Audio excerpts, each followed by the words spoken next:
好，各位贵宾及师生，大家好。我们的活动再过3分钟之后会开始，请各位可以尽速就座。Dear distinguished guests, students, and teachers, our event will begin in 3 minutes. Please be seated. Thank you. 「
件东西。我们要睡觉了，行吗？我们让我们先生就上他们。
各位现场以及线上收看直播的贵宾以及师生，大家好！今天是2023年台湾国际科学展览会的开幕典礼暨大师讲座。Greetings everyone, whether you're in person here or joining us online. Welcome to the opening ceremony and the keynote lecture of 2023 Taiwan International Science Fair. 台湾国际科学展览会缘起于1991年所办理的中华民国参加国际科学展览活动国内选拔赛。2002年转型为台湾国际科学展览会，邀请国外师生一同来台观摩交流，更借此展览会可以评选出优秀的作品，选派为我国代表参加国际科学展览活动。历年来代表国家参赛的学生有优异的表现，不仅使我国的科学教育备受瞩目以及肯定，也更增强了我国在国际上的能见度，巩固了科学教育的地位。Taiwan International Science Fair first started in 1991 as the selecting fair for international activities, and it was converted to its current format in 2002 with the aim of nurturing young scientists and promoting international exchange.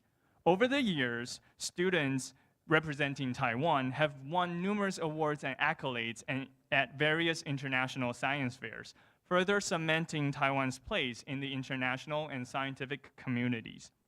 近3年来，全球因为受到 COVID-19 疫情的挑战，终于台湾在今年呢开启了国门。那2023年台湾国际科学展览会有21个国家、544位师生、174件作品远道而来。After the past 3 years of COVID-19, Taiwan is finally opening its borders again, and this year's TISF will see 174 projects, 544 students from 21 countries. 所以让我们给自己一个热烈的掌声，好不好？ Let's put our hands together for all the participants. 本年预计各科会选出1等、2等、3等以及4等奖的优胜作品。另外，从1等、2等、3等奖作品当中，我们也会选出作品来代表我国参加国际的科学展览活动。First, second, third, and fourth prizes will be given to outstanding projects in each category. Moreover, domestic projects will be selected out of first, second, and third prize winners to represent our country in international science fairs. 接下来，在典礼正式开始之前呢，先让我们欣赏一段由马戏之门带来的表演，叫做《超人类计划》。Before we officially kick off today's event, let's first enjoy a performance presented by Circus Gate. 成立于2015年的马戏之门呢，接下来的表演，他们会在表演当中为大家演绎科学研究过程当中会发生的碰撞以及火花。他们会用精彩的肢体表演来为我们带出惊喜。Circus Gate was founded in 2015, and in their performance today, they will symbolize the clashes of ideas and sparks of knowledge that is found in the scientific process. So let's put our hands together for their performance. 让我们一起欢迎他们。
Alpha Centauri.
验成功 ，The experiment was a success。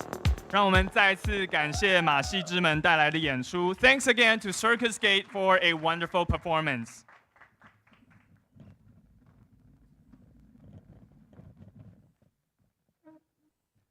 好，接下来请让我们向各位介绍今天亲临现场的贵宾哦。首先，让我们介绍的是教育部政务次长林明玉次长 ，Deputy Minister of Education Mr. Min Yu Lin。接下来，国立台湾大学资讯工程学系陈运农副教授 ，Associate Professor Rin-Nong Chen of National Taiwan University's Department of Computer Science and Information Engineering。接下来，来自南非联络办事处的代表 ，From the Liaison Office of South Africa, Representative Graham Anderson。接下来，来自教育部国民教育及学前教育署的易秀芝专门委员 ，From K-12 Education Administration, Ms. 易秀芝。接下来，来自台北市立建国高级中学的庄志军校长 ，Principal of Taipei Municipal 建国 Senior High School, Mr. 庄志军。接下来，来自印象有限公司的郑金杯董事长 ，Chairman of Image Model Company, Mr. 郑金杯。And last but not the least， 最后呢，我们的主办单位国立台湾科学教育馆的刘火清馆长 ，Director of National Taiwan Science Education Center Director 刘火清。接下来就让我们有请教育部的林次长上台来为大家致辞勉励。Now we would like to invite Deputy Minister Lin to come onto the stage to say a few words of encouragement.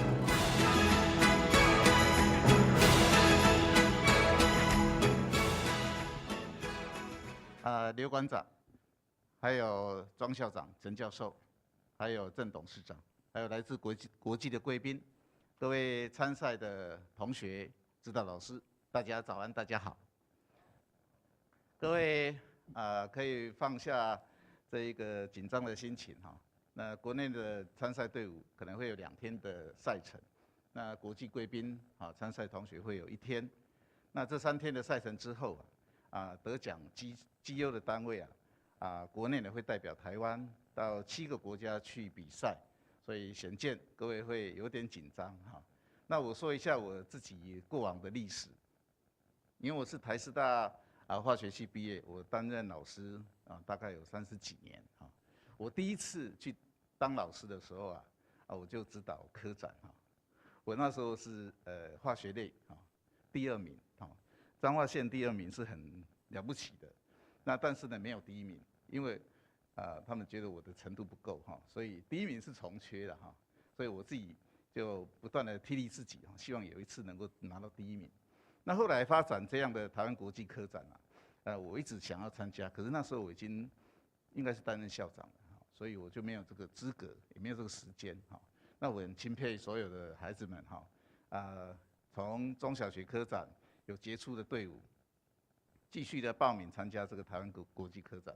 那我相信各位会有很好的表现那在这里特别代表潘部长来欢迎各位，还有国际贵宾有22个单位到现场有的在线上除了俄罗斯、巴西、香港不客前来大概都可以跟各位来做互相交流。那这3天我特别期勉各位，也拜托馆特别来招待各位。我们整馆总共有9个展区那也有休闲的有一些饮食的地方你们可以利用休闲的时间多多的去看一下展览。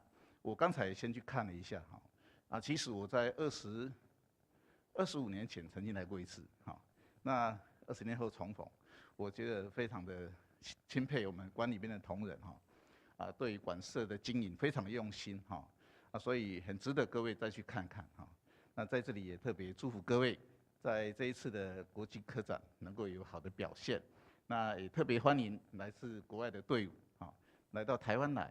这2年来，我们的确沉寂了不少，但是我们也累积了很多的能量希望在这里发光发热。祝福大会圆满成功，所有的贵宾身体健康，谢谢各位。好，谢谢次长的致辞。And I would like to just very quickly translate what Deputy Minister said. So for the next week, our domestic students will compete for 2 days, whereas the international students will compete for 1 day. And it's going to be an action-packed week. I'm sure all of you are very nervous. And just to very quickly talk about myself, I actually graduated from NTNU with a degree in chemistry. So after graduation, I became a school teacher, and I actually taught for 30 years. When I was a teacher, actually the first year that I became a teacher, I led a team of students to also participate at a science fair. And at the time, I got the second prize in my county. So second prize was already really good, but that wasn't first. Actually, they told us that we weren't good enough, so they would rather vacate the first prize and only give us a second prize. So I really wanted to push myself harder and get better results. But then after that, when Taiwan started to have the TISF, I had already became a principal by the time. So I didn't have the time nor the qualification to lead my students to compete again. So I really admire all of you for making it this far to come to the TISF and compete. So I would just really like to welcome all of you on behalf of Minister Pan, who is not able to come here today. And I know that we have a lot of international students. In addition to the students here, we also have students from Russia, Brazil, Macau, and Egypt who are joining us online. And also, just to very quickly talk about the NTSEC, where we are today, we have 9 different exhibitions, and we also have a very good food court. So if you're hungry, either for food or for knowledge, we really invite you to check out the premise here. And again, the first time I visited NTSEC was 25 years ago, so it's really great to come back here again after 25 years and to see that everything is running so smoothly. I really commend the employees or the staff at NTSEC for keeping this place so neat and clean and running so smoothly. So again, I would just like to wish all the students participating at the TISF this year the best, and I'm sure that we can all learn a lot from each other. Thank you.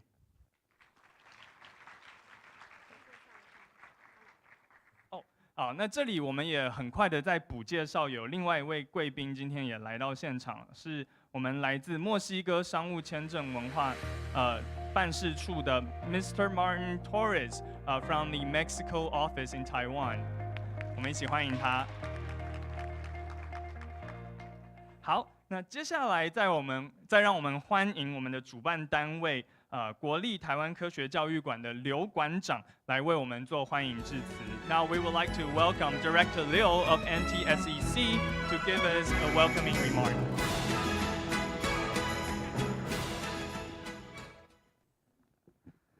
The Honorable Deputy Minister of Education Lin Sizhang, and the respected Principal Zhuang, and ambassadors, and Professor Chen, distinguished guests and participants, good morning, everyone. Good morning. As the curator of the National Taiwan Science Education Center, I'm honored to welcome you to the opening ceremony and keynote speech for the 2023 Taiwan International Science Fair. Over the past years, the COVID-19 pandemic has caused tremendous economic loss around the world and still influencing the whole world. However, in 2023, there are 22 countries and regions attending the science fair. Out of the more than 500 domestic students who submit their project to the science fair, more than 200 students become finalists. They will participate in the science fairs this week with 52 overseas students from 21 countries and regions. To get better acquainted with each other, we arranged many activities for this week, including the keynote speech, exhibition, visits, and model United Nations, a workshop, and a science tour. Each year, we select some local outstanding projects to represent Taiwan and participate in various international science fairs, such as ISEF, FEST, and UCA IMSEF. The purpose of participating in this international science fair is to enable the local students to broaden their horizon and improve their research skill. As you may be aware, the diversity of language and the limitation of natural language possession make artificial intelligence research more challenging. Therefore, today's keynote speech, we are glad to invite Professor Chen. Professor Chen is from the Department of Computer Science and Information Engineering at National Taiwan University. She will address her opinion about the future of conversation AI. In addition, we sincerely invite both local and overseas teachers to attend the IoT workshop, where educators can share their expertise and create new ideas about the emerging field of IoT. As for students, this year's topic of Model United Nations is online and traditional learning. I believe under the COVID pandemic situation, students can share a lot of their real-life learning experience and viewpoints. To all of our guests and friends from all over the world, have a pleasant journey in Taiwan, and I wish all students a successful performance in the science competition. I would like to give a big thanks to more sponsors with your generous contribution. Our talented young scientists have been inspirited and one step closer to their dream. I would like to welcome all of you once again, and best wish to everyone. Thank you very much. 好，我们谢谢刘馆长的致辞。Thank you, Director Liu. 睽违2年多，终于在今年，我们再度能够邀请到来自各国的好手一起来到台湾参与盛会。我相信大家也都非常的期待哦，在接下来的这一周会有什么样子精彩的交流和火花。It's been over 2 years since the last time we were able to invite international students to come here in person and participate at the TISF. We're all very much looking forward to the exchange of culture and the ideas that will take place over the next week. 接下来就让我们欢迎各国的代表一起出场。Now let's put our hands together for the students representing each country. 首先，让我们欢迎的是捷克 （Czech Republic）。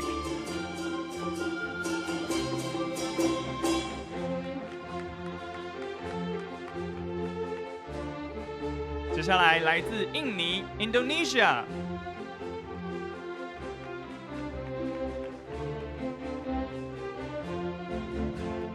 来自意大利 （Italy）。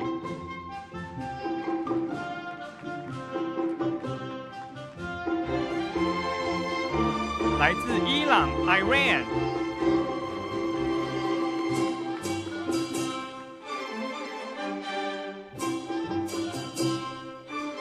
来自日本 （Japan）。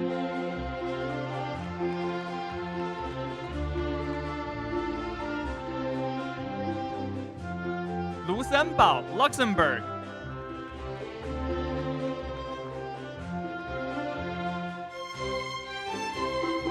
泰国 （Thailand）。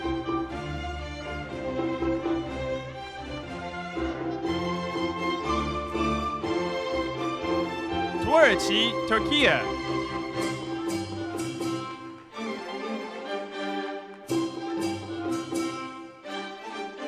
突尼西亚 （Tunisia）。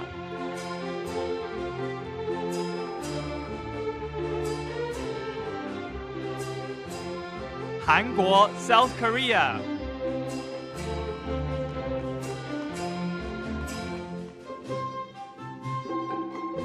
菲律宾 The Philippines。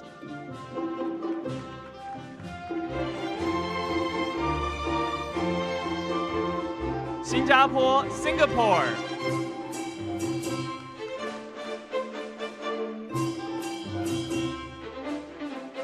南非 South Africa。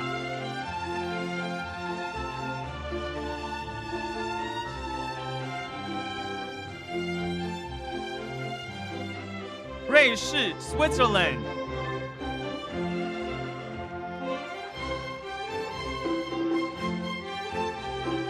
乌克兰 Ukraine。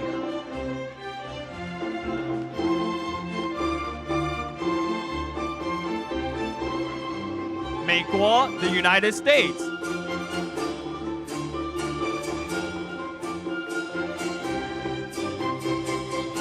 以及我们的地主队台湾。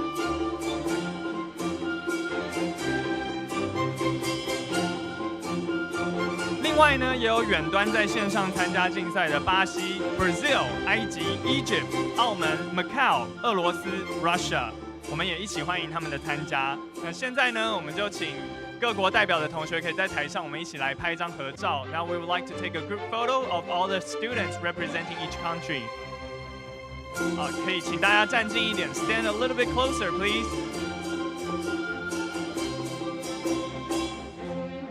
好，请看向前方的摄影机 ，Please look at the cameras in front of you。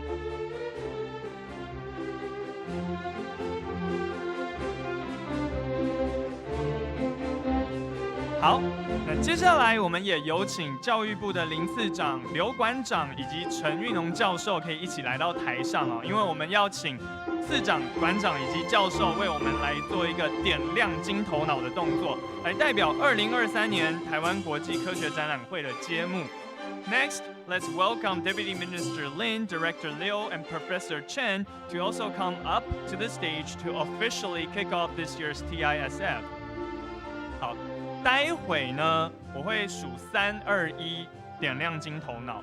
那接下来就请我们的3位贵宾可以把手放在我们有一个主视觉上面，有一个头脑的上方来进行点亮。那台上的各国代表学生呢，以及在座的各位师生，这个时候也可以一起来加持这个力量。可以请各位把你们的手指头借给我们。那也可以请台上的贵宾以及同学们可以把口罩脱掉。那接下来我们就是可以指向金头脑，准备好了吗 ？Now I'm going to count down from 3 to 1, and then after that, I would like to invite all the students here to give us your finger by pointing your finger at the brain at a key visual to transmit your positive energy. Are you guys ready? You may take off your face mask as well for the photo op. 好，3、2、1，点亮金头脑 ，Light up your brain。好，2023台湾国际科学展览会正式揭幕，也预祝各位参赛的选手呢，在接下来的这一周，可以把自己的脑力发挥到极致，可以勇夺佳绩。This marks the official commencement of this year's TISF. I wish all the participating students the best, and may the force of your brain be with you. 好，那我们就再请在座在台上的贵宾以及代表同学们可以一起来拍照留念。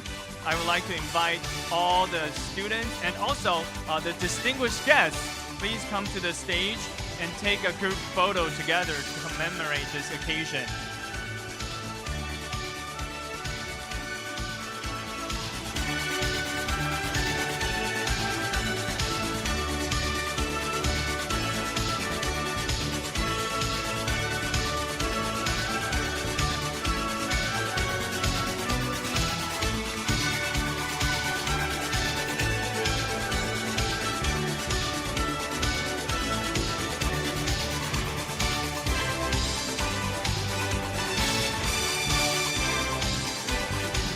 好，谢谢各位，请各位贵宾可以回座，但是呢，请陈教授先留步哦。Thank you. You may return to your seat, but Professor Chen, please stay on the stage.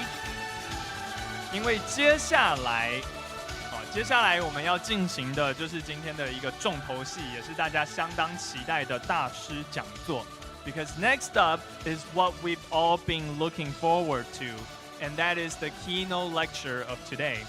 我们非常荣幸可以邀请到国立台湾大学资讯工程学系的陈玉农副教授来为我们讲讲 AI 人工智慧、深度学习、自然语言处理以及人机互动交流。We are very honored to have Associate Professor Rinong Chen from NTU as our keynote speaker today. She is going to talk on the topic of artificial intelligence, deep learning, natural language processing, and human-computer interface or interaction.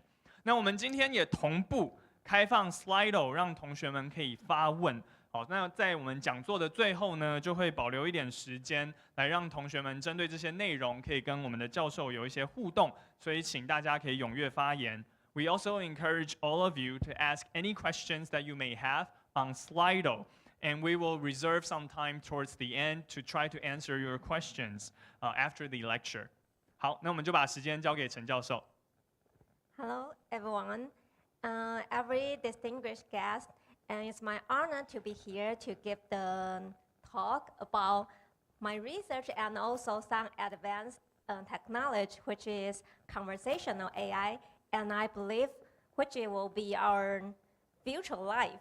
And I know that recently there's a very popular product called ChatGPT. So in today's talk, I will also briefly introduce this product and the knowledge behind this product.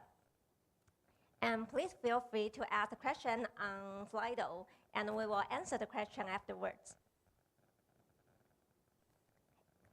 So I think in our future life, this will be our future life, and we will accomplish our task working together with ChatGPT and similar product like the AI, conversational AI part. And also this photo is generated by AI as well. So you will see this is not that perfect, but I think you can understand the content about this picture, right? This is the girl wear the rabbit hat because this year is the rabbit year, and interact with the AI system. And the AI system on the screen on the AI system shows that which is the ChatGPT, the most popular interface these days. From this figure, we can imagine our future life and what machine can achieve right now or in the future. Probably they can achieve more, and we will interact with this machine and AI system more frequently than current. In the beginning, I want to briefly introduce what machine learning is, because I think not everyone are familiar with this concept, but you must hear this term frequently. I will use very simple concept to introduce machine learning. What computer can do for us. Actually, right now, you know that we need to write some program and to ask the computer to do something we want them to do. So actually, the program and computer itself, they do not have their own thinking. They just follow your instruction and to accomplish the task you assign to this system. For example, you have a task. This task is very simple as a human, but for the system, for the computer, probably this task is not very simple.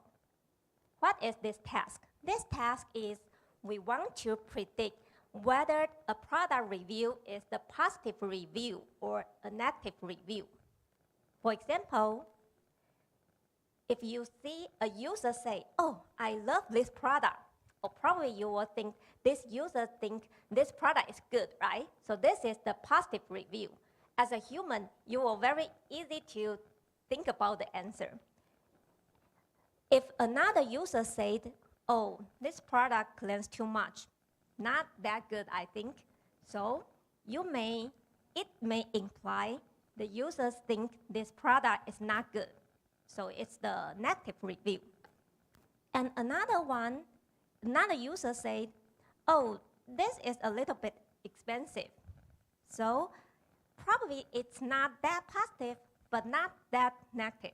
So it's a neutral one. As a human, I think it's not difficult to decide this review is a positive or a negative. If you want to write a program and allow the machine to accomplish this task similar to human, what should you do? You may think that if the input contains some positive words, for example, the user said, I love, I like, maybe this review is positive, right? In another scenario, if the input contains some negative words like bad or too much, probably this is a negative review. Okay, so you can write down these rules in your system, in your program. Then hopefully they can finish predicting positive review or negative review for your input. But this is not easy. For example, if you see another new review, the review content is, it is not bad. So you see a word which is a negative word, bad. However, you also see not. So you may think not bad, so it means a positive review. So originally, your rules may not work for that scenario. You may need add additional rules in your program. So this technology may not be able to scale up.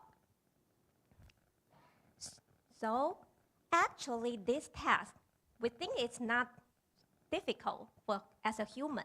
However, for a program or for a machine, you actually cannot generalize to list all possible rules for the program in order to allow the program to solve it. So this is not a simple task. You may utilize machine learning technology and make it easy. What is machine learning? You can directly think machine learning is we want to learn a function. So machine learning is the machine automatically look for a function. For example, you can imagine you have a program, and this program is also a function.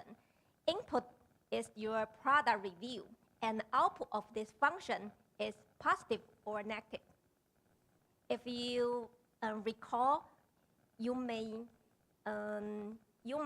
in your mathematical exam, sometimes you will be given some question which is given this fx, and they also give you a lot of x and the corresponding fx, and you may be able to decide what fx is.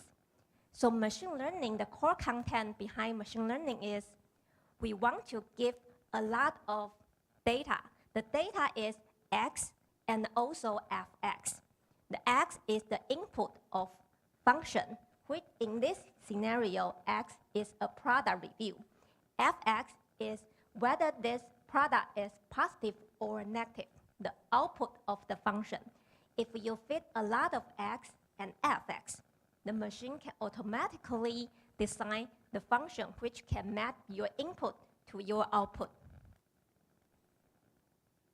So look at the current application in our daily life. Speech recognition, which can transcribe the speech signal into text. So your function will be, function's input is the speech signal, and output is the word.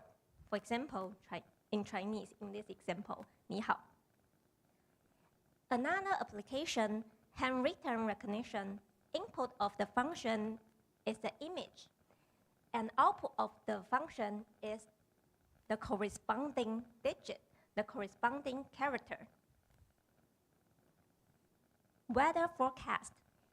Given previous weather and you want to predict maybe tomorrow's weather or next week's weather, you also need to collect a lot of x previous weather and also the next day's weather as the training data to your machine. And also, machine can also learn how to play video games and better than human. For example, the input of the function is the screen, and you may need to decide how to operate your action. You can control, you need to move left or move right to control this game. So this is your function output. You can collect a lot of training data, including X and corresponding Y, fx. If you have a lot of X and fx, the program, the machine can automatically find out the function which can map your input to your output, which is machine learning. And what is deep learning? This term is also appeared frequently in our daily life, probably, or on TV. Deep learning, which is a subfield of machine learning. So you can imagine machine learning is a very big concept, and deep learning is one type of machine learning technology. Deep learning is, because machine learning is learning a function, right, from input to output. And deep learning is a kind of one type of function. And this type of function is a lot of simple functions pipelined together. For example, if you have a very simple function f1, and also a simple function f2, and f3 as well, if you pipeline these three functions, you can formulate a very complex function, right? For example, f1 is x squared, and if you utilize 3 of x squared, then you will be more complex. So deep learning, which has a very important benefit, which is called end-to-end training. It means that we only need to give the data from the input. This is input of the complex function, and also the output of the big complex function. We only need to give the data for these two sides, these two ends. Then all simple function can automatically learn in the machine learning model. This is deep learning. And also deep learning has another name, which is neural network. Neural network is inspired by human brain. This is the human brain, and actually in the human brain, there's a lot of neurons connect to each other. They can transmit some signal to another neuron and transmit within your brain. So we can utilize program to simulate your brain's work. For example, we can use a circle to represent a neuron, and the edge represents the connection between two neurons. And the edge can transmit some signal between neurons, which simulate the signal transmission in human brains. Actually, the basic unit of neural network is called neuron, just the circle in the previous slide. A single neuron in deep learning, which do a very simple job. Actually, the job is they want to collect the signal from other neurons and do some operation and transmit to another neuron. This is the mathematical formulation. The information sent from other neurons is called x1 to xn. You can imagine it as a vector. And the signal you want to send to another neuron is called y, which is a value, just a single value. So how to calculate or do some operation for the previous signal and convert to y, the single neuron's work is very simple. They just do some weighted sum and input to another function. This function is called activation function, and you can use different type of activation function to convert Z into the output Y. This is an example. Actually, this example looks very complex, but if we draw the figure of this function, it's not that complex. Actually, you have the value of Z, right? And this function just transforms the value of Z into a value between 0 and 1.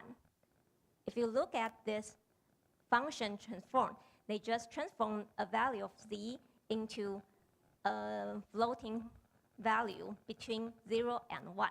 So actually, the value of Y will be in 0 to 1. So actually, the work of a single neuron is do some calculation from the previous, from the X, which is sent from other neuron, and then they do some weighted sum and do some nonlinear transform and send to Y to another neuron. This is work for a single neuron. A single neuron can be viewed as a very simple function. As we said before, deep learning is composed of a lot of simple functions. So you can utilize a lot of simple neurons together and make the whole function very complex. So a single neuron is do some weighted sum and nonlinear transform, and another neuron is do the same thing, but actually if you compose a lot of neurons, the whole function will be very complex, and you can model very different mapping in your task. So each layer can be viewed as a simple function in the production line. So this is the history of deep learning. Actually, this technology already came from 1980s. However, we see the breakthrough since 2010 in speech recognition and also in image. And from several years, like 8 years ago, we saw some superhuman performance in image and in speech recognition task. But you may have a question that actually this technique is very old, right? But why we have so many breakthroughs these days after 2010? The reason is that actually you have a lot of neurons, right? The number of neurons is too many. So the previous several years ago, we may not have enough data to be able to train this neuron. And also, we do not have that very good hardware in order to calculate the weight for the neuron. These two very important factors so that we can have very good deep learning performance, because we need to have a lot of x and fx in order to calculate the function, right? But if we have a lot of data, but the hardware is not good enough, probably you need to take maybe a year in order to finish a small model. That may not be practical.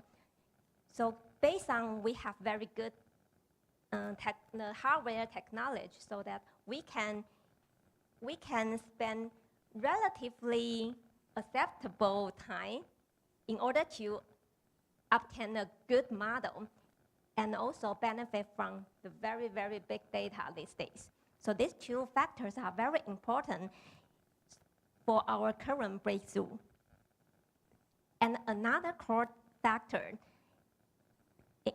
in addition to big data and hardware, is an important talent, which will be you need to know your algorithm and you need to know your task very well in order to design the X and the FX, and also the modeling strategy. This is also very important to be able to tackle the specific problem if you do not know the problem itself or you do not know the machine learning technology, it may not be able to build a good model, build a good machine learning model for the specific task. So both are very important. So I think the most important part will be the talent. After we introduce what machine learning is, what deep learning is, and we will move on to the conversational AI. Actually, it starts from 2011, which is the first end-user product, which is Siri. I think everyone knows that these days. And after Apple released Siri, Google, Microsoft, and Amazon also released a similar product in cell phone or in smart speaker. And these days, you also check last year, OpenAI released ChatGPT, which is the interface you can use natural language to interact with, and they can answer you sometimes very good, and sometimes that may not be that good, and they will tell you why, and what is the limitation, and what this product is good at. And why we want to use natural language to do the interaction? Actually, from previous statistics, the total population is around 8 billion, and 80% of the users are internet users. I think probably most of you belong to this category. However, you will find that the mobile users and the number of mobile users is actually more than the number of internet users. It's 87% instead of 62%. And also, most of mobile users are active in communication. If you use your mobile device, probably most of the time or half of the time, you may do some social interaction. You will check your Facebook, your IG, or you will communicate to your friend, use Line or WeChat. You use this communication channel every day and very frequently. So we think if we have more and more mobile device, probably the more natural and convenient input evolves towards speech, like natural language. Use the click and type may not be that efficient. So that's why ChatGPT will attract a lot of interest, and people are, I think, which may not be expected by OpenAI. So I will introduce the background knowledge about ChatGPT. The ChatGPT evolves from GPT-3. This is the third version of GPT. And what is GPT? GPT is generative pre-trained transformer. Oh, these three terms are very complex, right? Transformer is the model name, so you can just treat it as an entity. And generative means they generate the content one by one. Okay? And pre-trained means that previously, before you use this model, they train this model on a large, very, very large set of data. How large of the data? They pre-train on 45 TB data, including the web data over 8 years, and also some books and Wikipedia and so on, and also social media posts. So this is the training data for GPT-3. And this is the third version, but the previous two versions are also similar. They also, but just train on less data. So the training data for the third version is much more than previous two versions. So this is called GPT-3. How does this model do the training? Actually, the training is very simple. If you collect the sentence from the web, this sentence is, Vivian goes to make tasty tea here. Vivian goes to make tasty tea. This is the sentence you collected from web. Actually, my name is Vivian, so this is the example from my name. So after you collect this sentence, okay, you just feed this sentence to the model, and ask the model to learn how to learn the English sentence. Like if they look at Vivian, they need to continue the sentence and say the next word will be goes. And if you look at Vivian goes, the next word will be to. If you look at the input is Vivian goes to, so you need to continue it and output make, and so on. So you know that after you collect a large set of natural language, this model can learn how to continue this natural language from the training data. So actually this AI model already see more data than you. So actually they can have very good performance than generative sentence than you. Probably is reasonable because they read more than you. So this is GPT-3, but which is not ChatGPT. So how to modify GPT-3 to ChatGPT and why we need to modify that? The reason is actually in the GPT-3, how can we utilize this GPT-3? It's also very simple. Just like you utilize ChatGPT, you can ask the question. For example, this question is translate English to French. And the input of the English is cheese. And you hope they will continue this sentence and output the corresponding word in French. And also you can teach this model a little bit. Like you give them an example and also ask, oh, what is the French word of cheese? You can also give more examples. If you give more examples, the AI model will know better of this task, probably will generate better result than previous example. So this is how you utilize GPT-3. However, there's a problem. Sometimes GPT-3 cannot answer my question that well. It can answer, but not that good or not fit my intuition. For example, this is the user's input.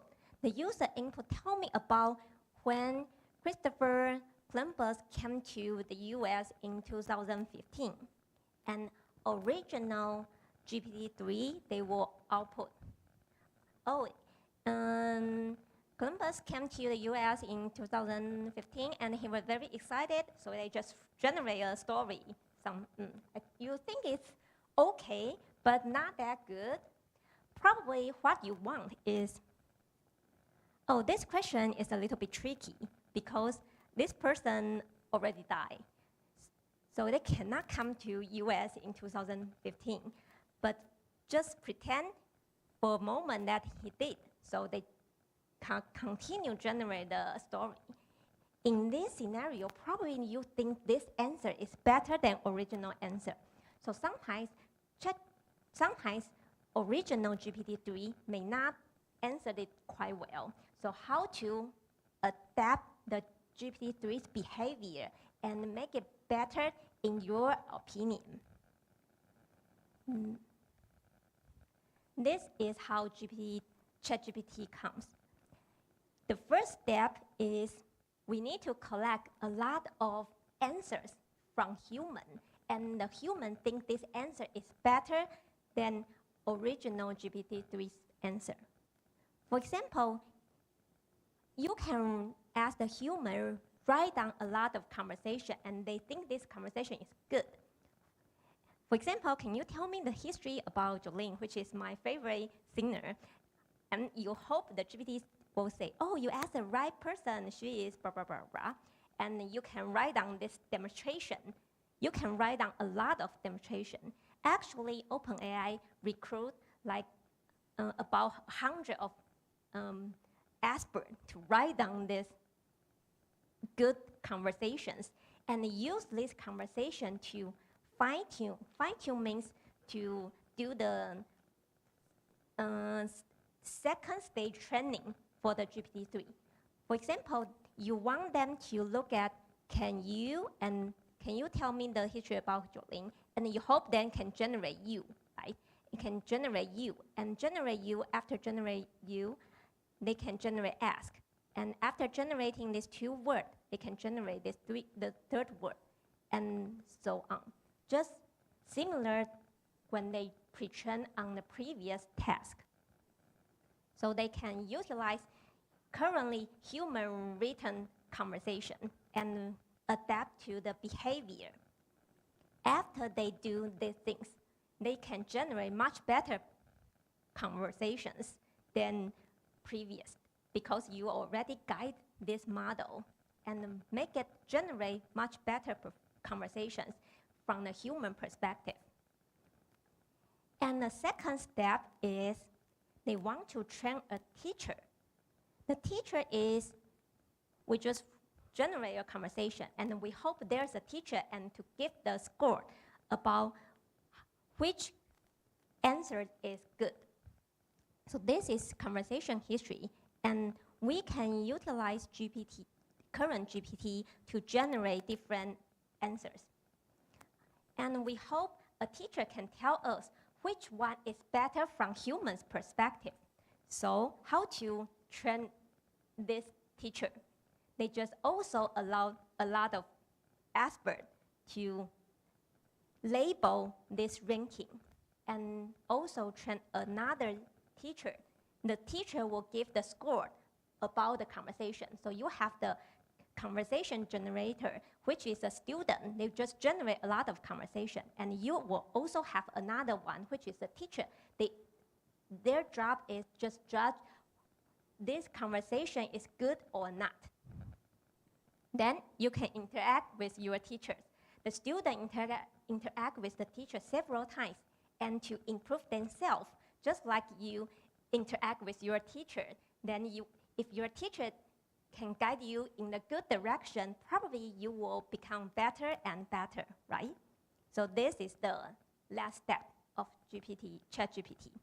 So after that, you will have very good product. So this is the previous example, like about Christopher Columbus. And actually, this content is generated by the current ChatGPT, which is better than original GPT-3. And this is another example, which is the user asks a violent story. And sometimes if you produce a product, you don't want them to touch some sensitive topic, and you don't want them to generate some violent content, right? So you can guide the model and make the behavior are more suitable as a human assistant. For example, original GPT, they just generate a violent story following the instruction. However, what you want is they can refuse to generate this kind of things. So in the training data, in the human written data, they also write down this conversation, and current ChatGPT can reject this instruction. And sometimes if they generate some violent content, they will also learn you that the content is not good, and you may need to be very careful about this content. And this is another example about violence. How can I bully another person? So it's never okay to bully someone. So this is very good response in this scenario. And actually, this is the current performance ChatGPT can achieve. And let's see what kind of question ChatGPT are very good at. This is the question from me. If I'm a high school student, as you here, and want to do some AI-related research, what should I do? So they give you some general suggestion, and I think the suggestion is pretty good. For example, you need to learn the basics and also read some research paper and participate in AI-related competition, which is also available these days, and join a research group, collaborate with a mentor, and so on. They give you very good suggestion. And this general suggestion, generating this general suggestion, so I think it's relatively easy for ChatGPT. So if you have some question and just need to have some general opinion or general suggestion, probably you can ask. However, there are many limitations from this product because you know that actually this product do not have their own thinking. They just continue the sentence, right? They just continue the sentence. So this is the training data bias.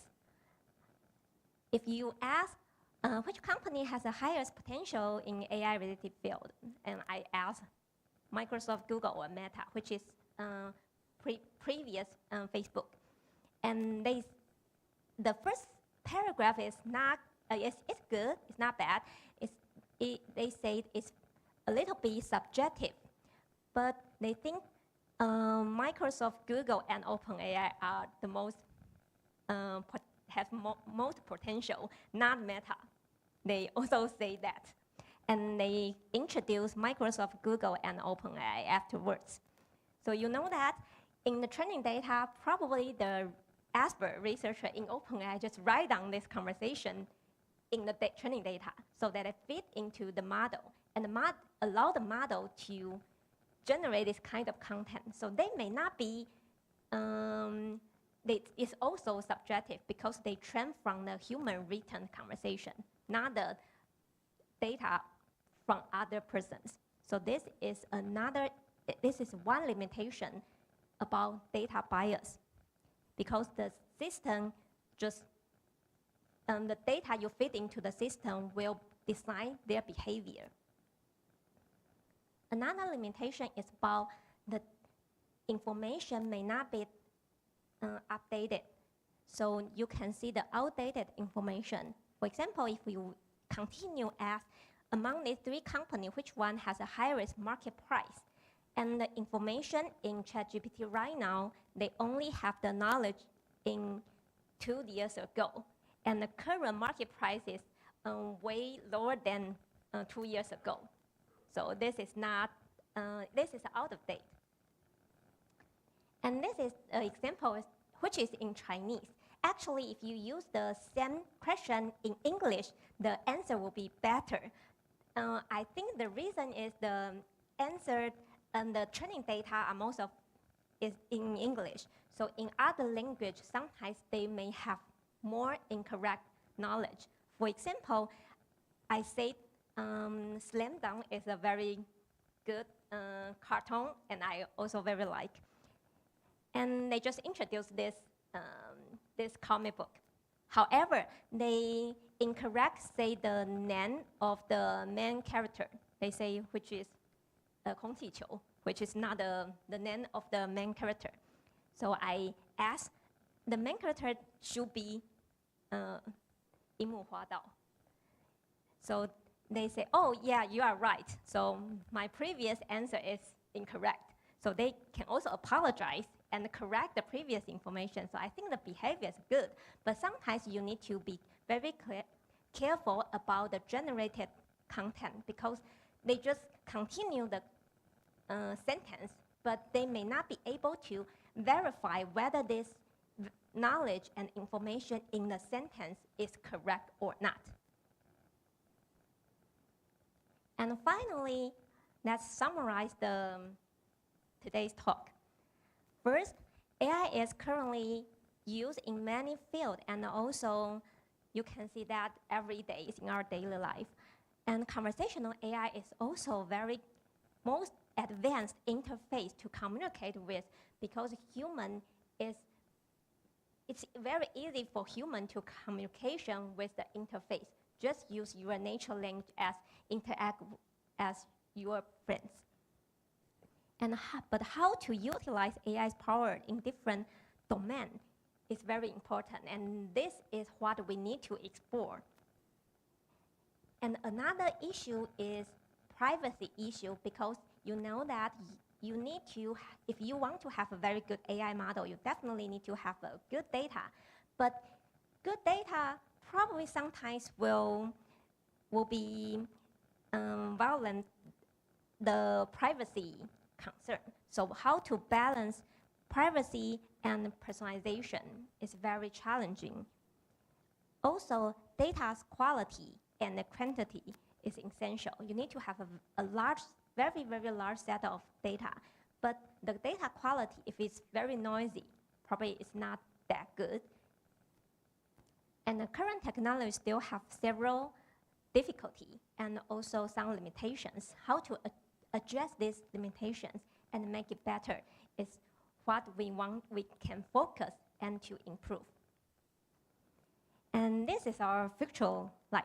And I want to give the final takeaway for you, which is that AI help you, not replace you. Because a lot of people will be very afraid of AI will replace their job. But actually, AI is helping them. It's not replacing them. You can interact with AI and reduce your working time and make you more productive. And this is my contact information. And I also publish my lectures on my YouTube channel, but which is in Chinese. So if you are interested in it, you can also look at my YouTube channel. And thanks, everyone. Okay, thank you, Professor Chen, for such an informative and insightful talk. And so next, we're going to move on to the Q&A session, which is going to be conducted in English. So again, thank you for such a great talk. And I really like that closing summary you said, which is to let AI help you, not replace you. Because personally, I actually work as a professional interpreter and translator. And in our field of work, there are a lot of people who are saying that one day AI is going to replace all of us because Google Translate can already do a lot of our jobs. And I actually do have a personal story to share about why I believe that, yeah, maybe in, say, 50 years, Google Translate can replace interpreters, but in the near future, maybe not so soon, because I was once interpreting for an internal business meeting at a company. And at the company, two executives are talking about firing one person in their company, not realizing that that person is listening online. So they're just talking about, oh yeah, he's not doing too well, let's fire him.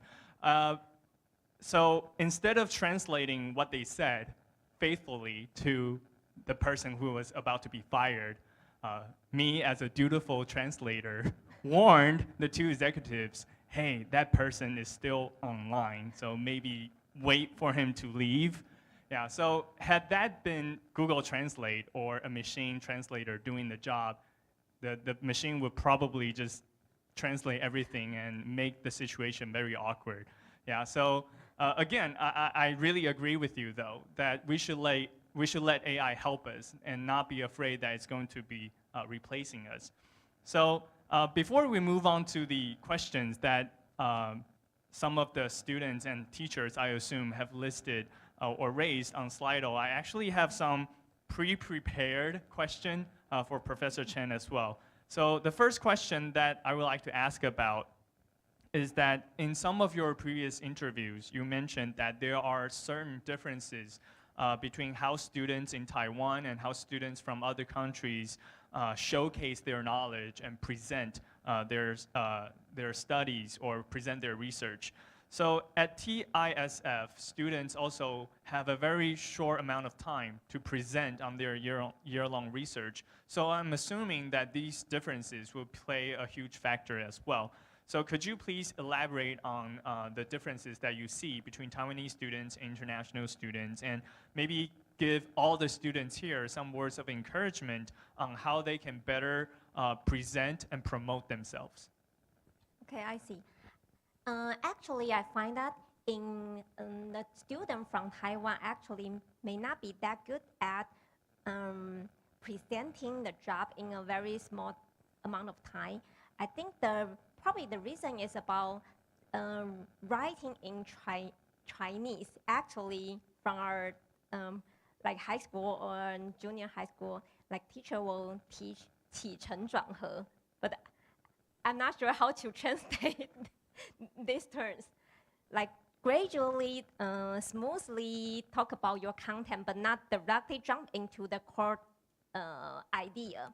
But I think in like research topic or in English, actually they want to use the first sentence to highlight the key point and detail the key point afterwards. So I think the structure are totally different in Chinese and in English. So if the student from Taiwan need to do the research presentation, sometimes they will also follow like 起承转合, like introduce a lot, and I think that as an audience, probably it's very difficult to capture the key point. Like they just lost your talk, maybe in the beginning of your talk, so they cannot capture the core content. So I think the structures are very important. And from our education, I think this should be trained in school or probably in some activity, but actually, I think this will be the improvement we can try in the education environment. Yeah, I completely agree with you. Actually, before becoming a full-time interpreter and translator, I also worked part-time teaching English at cram schools. And that's what I used to tell my students all the time. Chinese essay writing would educate us that you have to, like you said, 起承转合, you have to have an opening and then a transition, and then you kind of have to move around and lay down the groundwork before you put everything together into a summary. But in English, or at least from what I was taught, they are more used to the idea of topic sentences and thesis statements. So they want you to just like open up and tell us what it's all about. So for example, when I'm teaching my students how to write essays, say if the topic or the question is, do you believe that kids should do house chores at home? Taiwanese students may be taught to write answers like, oh, 古语有云,百善孝为先. So you talk about the filial duties as a kid, and then you talk about the benefits of doing house chores, the downsides and all that. But in English writing, they just want you to say, I believe that kids should or should not do because 1, 2, 3. And then you go from there. Yeah, so I completely agree with you. That is something that we Taiwanese students or Chinese language speakers as a general or as a whole maybe need to get used to. Okay, so my second question is that I was told that when you were in high school, you also participated in science fairs. But at the time, you didn't really know what you were truly passionate or enthusiastic about. And I guess you didn't really get the results that you wanted either. So I guess my question is, along the process, before you found your passion, what motivated you to just keep going and persist in this journey or in this process of your scientific endeavors? And also in this journey of exploring the unknown, what was the most important takeaway for you?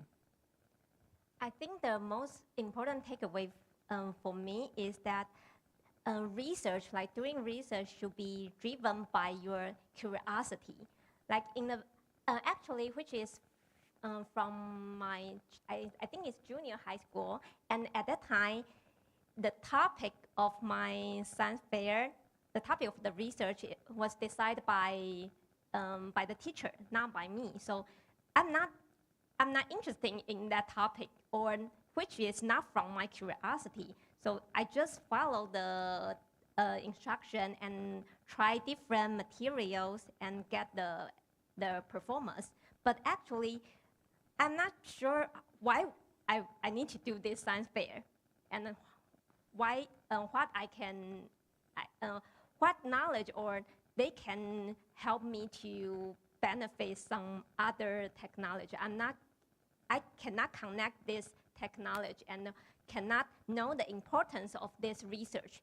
So I think after several years, when I was in college, I tried a course which is doing a kind of research. And at that time, I find that doing research should be decided by your curiosity. If you find out oh, I don't know why this will become this way, and why people will choose this function, not another function.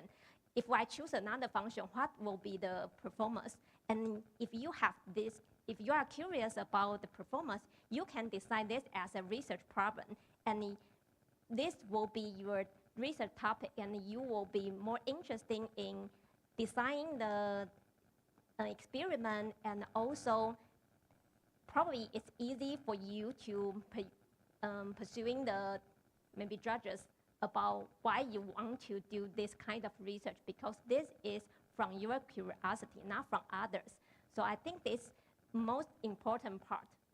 Yeah, again, I agree with you. I think that also goes to all the students. I guess, I know it's cliche to say this, but regardless of the results that you get out of TISF, I really do hope that you all learn and have some great experience that you can take with you for the rest of your life. And again, it's cliche to say this, but I do believe that regardless of the results, all of you are winners for making it this far and doing your own research. And I just really agree with Professor Chen. And I guess it's also kind of like what the late Steve Jobs said. You need to stay hungry and stay foolish. The reason why we do anything and everything, it's not just because we want to get a certain grade or a certain score. It should be because we are curious and we want to find like a personal sense of fulfillment or achievement. That should be at the heart of every scientific research and study.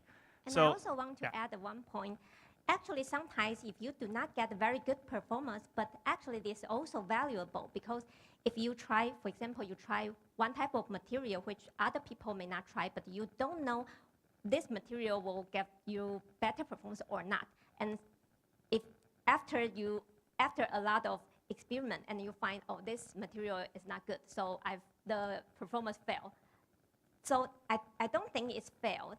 I think you can also analyze why this material may not working for this scenario. You can analyze the reasons and also to test. For example, you think probably there's several reasons, and how can we verify whether this reason is standard or not?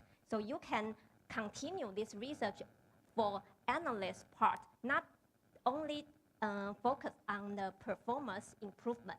So this is one part you can focus on, but you can also focus on the analyst part.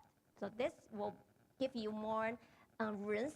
Not you only need to suit for successful experiment. I don't think experiment and research, I think 90% of the research may fail, and only a small amount of research can successful. So don't be frustrated about failed experiment. It's very common. yeah, it's like that Chinese saying, 失败为成功之母, right? Every failure leads to the future success. And if not your success, maybe someone else's, but the human society as a whole will benefit from your personal failure, which is really not a failure at all. Right. So my next and final question is, for your master's degree, you looked into natural language processing, which you alluded to today. And I know that at the time when you were a master's student or graduate student, natural language processing wasn't really a popular or trendy field of study at the time. And it didn't really catch on until around the time when you were working on your postdoc. So I guess that's also something that potentially happens to a lot of scientists. You're working on something that's very niche. It's not very well understood or widely known. And it's sometimes very hard for you to explain to your friends or relatives about what you're working on. So at the end of the day, they would just say, oh, so it sounds very impractical. What can you do with it anyway? They would just ask you questions like that. So was that also an issue for you in your experience? And how would you respond so that ordinary people like your father or your mother or your family and friends, they can also gain a better understanding of what exactly you're working on? I see. I think from my field, I think it's relatively simple because it's more application-wise. So I can use an example to explain my research. For example, after series come out, I can just say, or my research is very similar to Siri. They need to understand your natural language in order to accomplish the following functionality. So this is one type of way I will say to my relative. But I think in the beginning, why I will choose this direction is all from my curiosity and my interest. I think because I think at that time actually there's no smartphone actually. So no people will interact with the machine every day and use speech. But I think probably in the future, and just like a lot of movie, like Iron Man has a very good assistant called Jarvis. They just talk to Jarvis, and Jarvis can understand it. I think it's so cool. Probably our future life will be like that. So we are interested in that topic. That's why I choose this as our research direction. Definitely, sometimes people will think this may not have some job in this field. So that's why I decided to be a professor, so that I do not have so many constraints. I can do the research what I want. But I think doing research, the most important thing is you need to like that research, and you need to believe this research. Otherwise, you may not be able to design your topic, design your target to pursue.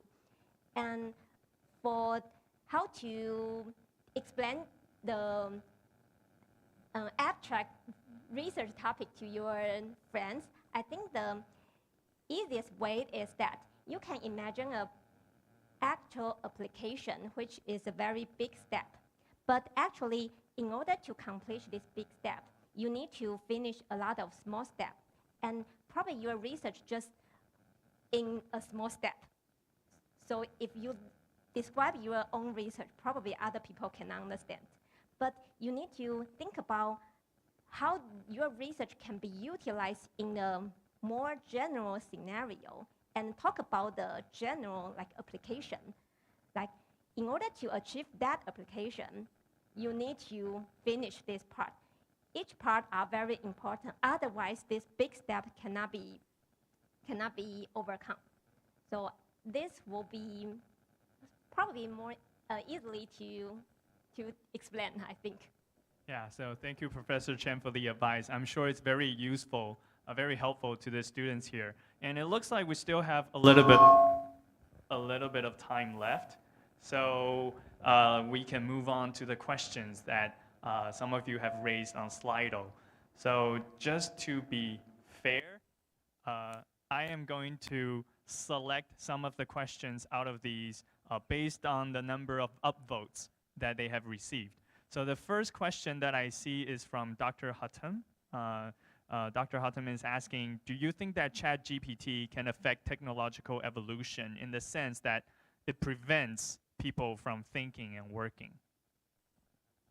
I think they definitely will affect the technology evolution, but I don't think they will pretend people from thinking and working. Actually, how to utilize them to help your work is you need to think more, I think. Probably you cannot just do your regular job, and you need to think how to that AI benefit your job, how to utilize, how to ask them, how can you utilize the answer from AI and maybe leverage in your work. So I think it will motivate people to think more. If the people who don't want to think more, probably they just cannot continue their job. They may be replaced by other advanced people. Yeah, I guess that's the problem with every technology, because in Chinese we also say like how smartphones make people not smarter or not smart at all. But it's really about, I mean, technology in and of itself, it's not good or evil or anything. It's about how you use them. It's just a tool, and you need to use technology as a tool rather than allowing technology to enslave you and turn you into a tool, right? So I guess that's also related to another question. It has fewer upvotes, but I think it's related. So I'm going to ask it as a follow-up. What do you think of AI and how it affects copyright and plagiarism? And also, ChatGPT is now listed in a lot of publications or scientific papers as authors. It's cited as authors. So what do you think about it? Okay, this is a very good question, and also a lot of research community and conference are discussing this issue as well. And I think in current situation, actually, AI is not, I don't think they violate the copyright, because they just like you look at a lot of paragraph, but you do some fusion in your brain and you write down other sentence, but some part of sentence may from this paragraph, maybe idea is from that, or structure from another paragraph. But we will not say this sentence violates the copyright from previous paragraph. I think the ChatGPT is in this situation, because if you directly take the whole sentence output from ChatGPT, actually you cannot find exactly the same sentence. Actually, they just do some fusion from previous training data.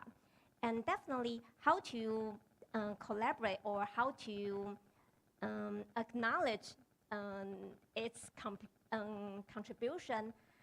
One possibility may be treated as a reference, or I think in one conference I just submit a paper to, and this conference will ask the author to say whether you use this type of tool to help you to write down the paragraph. I'm not sure how they will utilize this information, but I think they want to know how this law will regulate the author's behavior. They're just discussing how to do that, but I don't think it will be violated. I think they need to be leveraged, and probably if you use it, you just say that. And I don't think just like reference, I think it's fine from my perspective. So I don't think it's violate the copyright. Yeah, so it's about transparency or open disclosure. If you use it, you need to disclose it. Yes. And don't use someone or some machine's words and pretend that they are your own. And I guess the next question is more on a personal note. So the asker, or the person who raised the question, is saying that he or she has seen your interview before, and you talked about how you participated in some extracurricular clubs or societies when you were a student. So can you share with us a little bit about how you strike a balance between your studies and your extracurricular activities? Okay, actually, I participate in like dancing-related club in high school and college. I think because I think it's my interest, and definitely you need to have a activity which is may not be need to related to your work. And how to balance these two, I think it's very naive, because you cannot work all the time, right? If you feel tired, just do some activity you like. So definitely you need to have that part. You cannot 100% focusing on your work, your homework, your assignment. So definitely you need to choose some activity, but mine is dancing and participating in the dancing club, and you can have your own.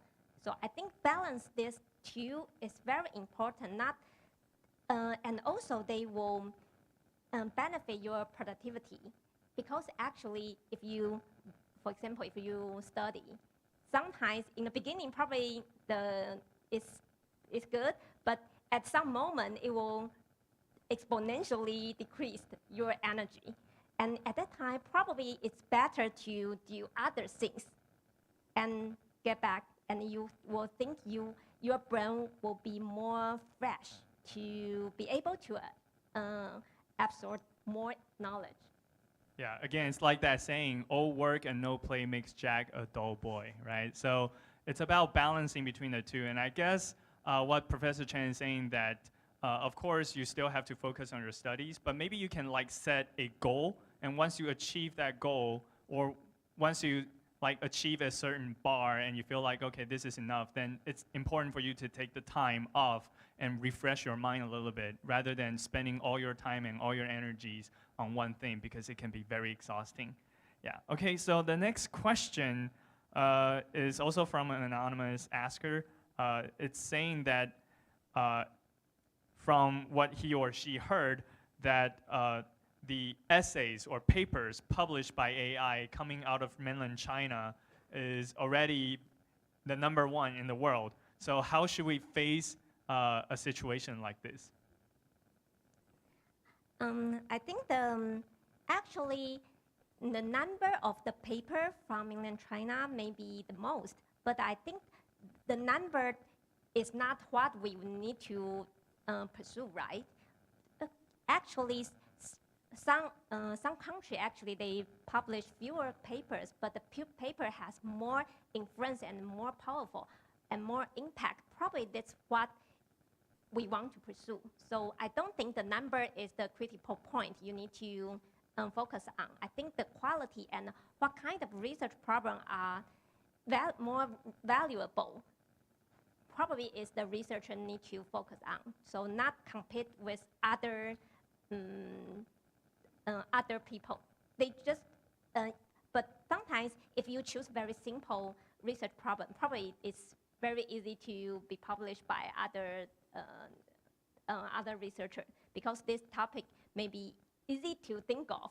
So a lot of people just do it very quickly. If you lost the first time, probably you just cannot publish this paper. But actually, if you find out the critical research problem, and although this is not that popular, but it's also fine, it's at least it's important you can continue work on. Although it will take more time, but this also will be impactful afterwards.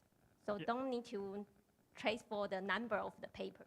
Yeah, quality over quantity. Right. So next question, which I am also personally interested in, is that we often see someone mislead the ChatGPT into giving like a very strange answer. I actually saw a meme, or it's not really a meme, but I saw a picture online the other day, and the person is asking ChatGPT, how do you wash a golden retriever? Should you put the golden retriever in the washer or use dry washing? So it's asking in a very misleading way, and then ChatGPT answer, oh, because golden retriever, they have long fur, so I recommend you send them to the dry wash rather than putting them in a dryer. And if you are to put them in a dryer, remember to set the tumble dry at a low temperature. So it's like, it sounds like it makes sense, but it doesn't make any sense at all. So what's your take on this, about people misleading ChatGPT, and does that also, I guess, influence how ChatGPT is being trained, because it's like being fed all these bad data? Okay, actually, there will be two parts. First part is whether ChatGPT will train this additional data. For example, when you communicate with ChatGPT, actually you can upvote the answer, the generated answer, or downvote the answer, and they will treat this as a feedback for them to retrain this model. Like for example, if you think this answer is good, and they will know, after some time, probably they just retrain the model, so they will generate more upvoted answers in that scenario. So I think because the ChatGPT may not be continuously updated, sometimes they will, for example, like 1 month, they will update the people's questions and answer and also feedback.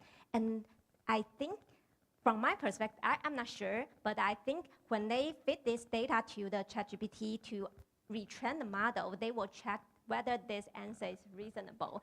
Otherwise, if people just randomly give very bad upvote, probably this may mislead the ChatGPT, right? So I think they will do some screening for them. So I think they will not affect the ChatGPT's behavior for this data. But in another sense, how after they fix their training, they just publish this product, right? And you can ask same question in different way, and sometimes they will generate very different answers, right? And I don't think it's called mislead, because actually ChatGPT do not have their own thinking. They just continue a sentence. So sometimes this type of answering type, question type may not be good for them to understand your question. So they just, the answer is not good. So people who want to use them in a very good way, they will learn how to ask. But definitely you can go another direction. Like you can ask them, and in order to allow the ChatGPT to generate some bad answers, definitely you can do that, because some people will allow them to generate good answer, and you can definitely allow them to generate the bad answer. But I don't think it's mislead, because itself, they do not have their own thinking. So their behavior may not be changed by your interaction. So this is another perspective I will say. Okay, so the next question is a follow-up, and also I'm kind of summarizing different questions into one. So basically, the next question is about how do you feed different data to the AI? What standards do you use to ensure that there's no bias? Because like in your talk, you also alluded to when you ask the AI which tech company has the most potential, and then the answer is, oh, not Meta. So apparently there are some subjectiveness in the answer. So how do you make sure to prevent that or avoid that? So that actually, this is a very good question and also unsolved yet. Many researchers are focusing on this part, like which is the data bias. And previous technology like ChatGPT and GPT-3 I mentioned, they do a small screening of the data, because you can see that they use the Reddit data, which is the social media forum. So definitely the comment may be very noisy and sometimes maybe not good. So they do the filter, use the maybe more than 3 upvotes. This comment will be collected for them to train. But definitely there's also some maybe bad comment or maybe very subjective comments will receive a lot of upvote, definitely. So they do not do additional things. They just think if we feed a large set of amount of data, probably that subjective one may not dominate the data set, may not dominate the behavior of this product. So they do not do other things. But definitely we need to carefully see if we want to utilize it in a very conservative domain, for example, financial or some legal domain. In that domain, there's more, you cannot allow a small error. So in that scenario, probably you need to do more things about data cleaning or check your data quality. But for general, like just, they just publish this product as a chatbot. They actually, in the beginning, they do not do other things. So they just want people to test their performance. But people was amazed by their performance. So they just continue think about how to utilize it in production way. But so I think they just want to chat with people. So they do not do data cleaning, but definitely for your case, you need to think of that. But current technology, we haven't resolved that. Okay, so the next question is from Movie Girl, and she is asking, I've seen artists using ChatGPT to write lyrics for their published songs. So I'm guessing you feed the melody or the music into the AI and have the AI fill out the lyrics for you. And then in the end, the lyrics are identical to the original lyrics. So do you think it's because the AI somehow got the idea from the original songs, or is it just so like it's so coincidental the AI writes the exact same lyrics as the human? Actually, because they use the data from the web, right? So if this is a very popular song, probably the lyrics are everywhere, and they definitely trend on that lyric. And also, as a human, you think if we give you a prefix of the lyric, if this is a very popular song, probably you will also continue this lyrics, use the same as the original song, probably. But in this scenario, we may not say that which is directly copied from that one, just the training data may dominate this scenario. And if you give more, like longer prefix, you just constrain the information. They just simply will continue this sentence, use the term which exactly the same as the original songs. So it's a little bit tricky, just like you restrict their output, and it definitely will generate something which is more restricted to the original one. So definitely this is an issue. So I think when you utilize it and you want them to be more diverse, probably you can, actually the technology itself, because they generate the term one by one, right? And they generate a word actually based on a probability distribution. So you can, there's a button called regenerate. So if you click regeneration, they will regenerate the question, which will be the different question, different answers, but your question will be the same. So how they can do that? Because there's a probability distribution, so you can also constrain. You cannot generate the same term as the one as in the original song, and allow them to generate maybe other potential words which can continue this lyric as well. Okay, so the next question, I'm assuming, is from one of the teachers. He or she is asking, how could educators like us take advantage of ChatGPT in teaching science and research, especially for educators who don't have a computer science background? I think utilizing in your own work, I don't think you need to have the CS background, because they just a natural language interface, right? So you can just treat it as like a robot or a human. Like when you interact with this human, many times you know how to ask and how what kind of field they are good at. So I think you may need to maybe try them several times, and you will understand this product a little bit better, and you know what kind of scenario you can utilize that to provide you some feedback or some suggestion. But for some specific knowledge, probably they are not good at it. So in that part, you just don't need to use that. So I think realize the product and categorize your work, which this product can help, and which one this product currently may not be able to help, and replace some word with this product's output is the way you can incorporate the AI system. And I don't think you need the CS related background.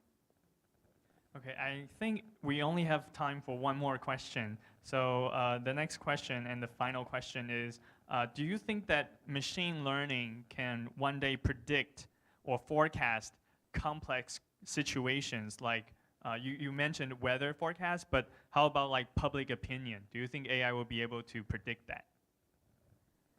I think it's possible, but also you need to fit the suitable input. For example, let's treat weather forecast as the example. The weather forecast, if you want to accurately predict the weather, actually not only the like sunny day, rainy day, or cloudy day from previous, which is the information for input. I don't think it's not enough. You may need to give them more detailed, like maybe the wing or some maybe complex features in order to predict it correctly. So for public opinion, that one is more complex, right? But you need to think of what kind of information will affect the public opinion, and you need to input all type of potential factors into your model as the input. Otherwise, it may not be able to predict, because sometimes public opinion may depend on one, may relate it to one features, but if you do not input this feature as the input, then definitely this model cannot train. So I think complex situation, the complex means that you think it's complex. I think the complex because we don't know what kind of factors will influence this output. So we cannot easily generate the X in order to feed the data to the model. If we know what kind of X is related to this Y, definitely we can learn it very good. Yeah, so it's about finding the right parameters. If you can set all the infinite number of parameters, you can basically predict everything. Right. But it's impossible. Impossible, right. Okay, so it looks like that's all the time we have for today, and I'm sure that we're all feeling enlightened and inspired after Professor Chen's very informative and insightful talk. But before we leave, maybe we could get one last group photo. So Professor Chen, if you would please return to your seat, and we will take a group photo of you with the students. So the cameraman will be standing on stage and take a photo of everyone in the seats.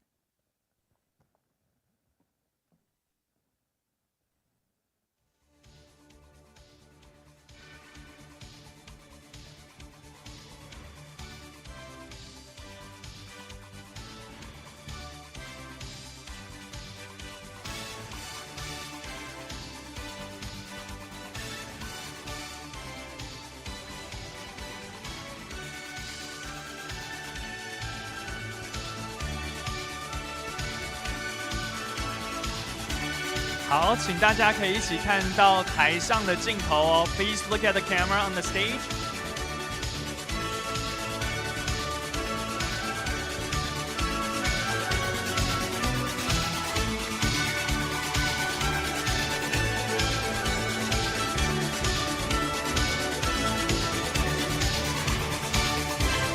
好，谢谢大家。This concludes today's event.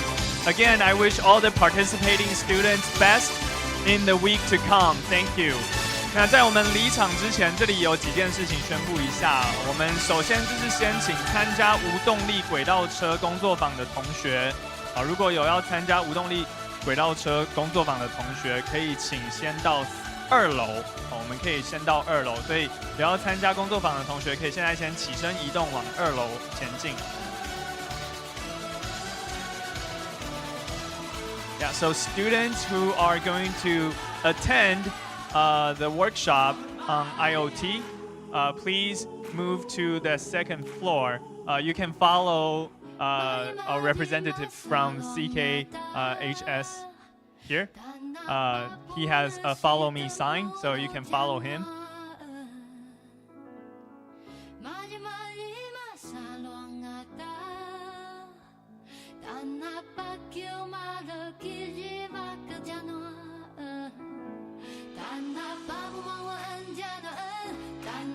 好，接下来我们要请各位指导老师可以到10楼的多功能会议室，准备参加我们待会的教师工作坊。And now we would like to invite all the instructing teachers, the chaperones, to move to the 10th floor to attend a teacher's workshop. So we also have a volunteer here. You may follow him. He has a sign. He's standing on the right-hand side, your right-hand side of the stage. So you can follow him to the 10th floor for the teacher's workshop.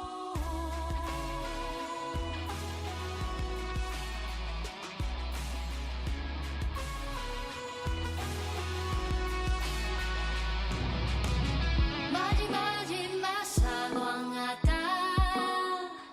好，那最后呢，我们再请有要参加微型模拟联合国的同学，可以到9楼的中廊集合。And lastly, we would like to invite all students who are participating in the mini Model UN to convene on the 9th floor. So if you are participating in the Model UN, please go to the 9th floor. Thank you.